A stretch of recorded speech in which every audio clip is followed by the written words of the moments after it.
వీటికి మిగతా అప్డేట్ చూస్తే మాదాపూర్ అయ్యప్ప సొసైటీలోని ఓ సాఫ్ట్వేర్ కంపెనీలో అగ్ని ప్రమాదం జరిగింది. మంటలు చెలరేగడంతో స్థానికులు భయాందోళనకు గురయ్యారు. వెంటనే పోలీసులకు సమాచారం అందించారు. ఫైర్ సిబ్బంది హుటాహుటిన ఘటనాస్థలికి చేరుకుంది. ఎగసి పడుతున్న మంటలను అదుపులోకి తీసుకొచ్చారు. ప్రమాద సమయంలో ఉద్యోగులు ఎవరూ లేకపోవడంతో పెను ప్రమాదమే తప్పింది. ప్రాణ నష్టం ఏమీ లేకపోవడంతో అంతా ఊపిరి పీల్చుకున్నారు. ఇక ఏసీలో షార్ట్ సర్క్యూట్ కారణంగానే ప్రమాదం జరిగినట్లుగా తెలుస్తోంది. ఇదే ఘటనకు సంబంధించి పూర్తి డీటెయిల్స్ని మా ప్రతినిధి లిఖిత అందిస్తారు. లిఖిత, మాదాపూర్లో ఫైర్ యాక్సిడెంట్కి సంబంధించి మీ దగ్గర ఉన్న తాజా సమాచారం ఏంటి?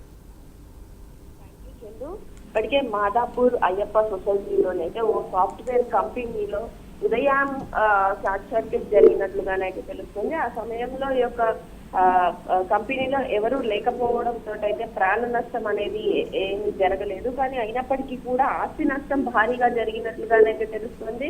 వెంటనే ఈ సమాచారం అందుకున్న అటు అధికారులు మాత్రం పూర్తి స్థాయిలో అక్కడికి వెళ్ళడం, అదేవిధంగా దీనికి సంబంధించి ఇన్వెస్టిగేషన్ అనేది కొనసాగుతుందని చెప్పుకోవచ్చు. ఇన్వెస్టిగేషన్ లో భాగంగా అసలు ప్రమాదం ఏ విధంగా జరిగింది, షార్ట్ సర్క్యూట్ ఏ విధంగా జరిగింది అనే విషయాలపైన కూడా దర్యాప్తు చేస్తున్నారు. లేకపోతే ఇంకేమైనా వివరాలు ఉన్నాయా అనే కోణంలో కూడా ఇప్పటికే దర్యాప్తు కొనసాగుతున్నట్లుగానైతే తెలుస్తుంది. పూర్తి స్థాయిలో ఈ విషయానికి సంబంధించి ఇటు అధికారులు కూడా క్లూస్ సంపాదించే పరిధిలో పడ్డారు. ఎందుకంటే ఎవరు లేని సమయంలో ఉదయం సమయంలోనే అంత భారీ నష్టము జరిగే విధంగానైతే అంత ఏం జరిగింది అనే విషయాలపైన కూడా పూర్తి స్థాయిలో అధికారులు దర్యాప్తు అనేది కొనసాగిస్తున్నారు. ఇది ఇంకేమైనా కోణం ఉందా లేకపోతే అనే విషయాలపైన, అంటే షార్ట్ సర్క్యూట్ ప్రమాదవశాత్తు జరిగిందా లేకపోతే ఇంకెవరైనా కావాలనే ఈ యొక్క షార్ట్ సర్క్యూట్ అయ్యే విధంగా ప్రమాదాన్ని క్రియేట్ చేశారా అనే విధంగా కూడా ఇప్పటికే